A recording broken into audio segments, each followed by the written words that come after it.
McClellan, who is actually number 435. That's right. The most recent member of our delegation, and she also hails from Virginia and carried a bill very similar to mine in the Virginia State House.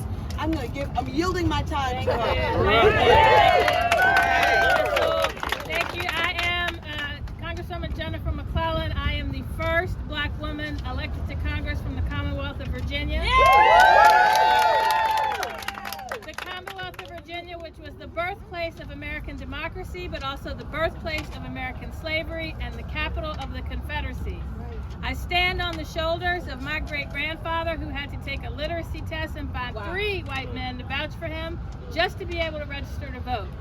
I stand on the shoulders of my grandfather and my father, who had to pay poll taxes. And as a matter of fact, when I took my oath of office on March 7th, I took it on the Bible in which my father kept his poll tax receipt.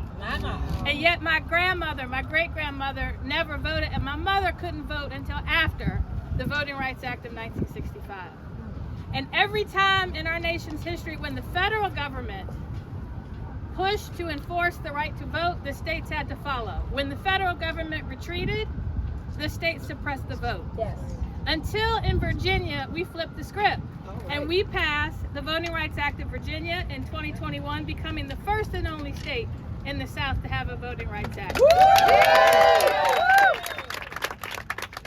It was modeled after the Federal Act. And my one regret about being a member of Congress now is I didn't get to serve with John Lewis. But I hear his final words to us every single day. Democracy is not a state. It is an action that requires every generation to do its part. Yes. My great-grandfather did his part. My father did their part. I'm doing my part so that my kids don't have to continue this fight. That's why I'm proud to stand here with Congresswoman Sewell as we reintroduce the John Lewis Voting Rights Advancement Act.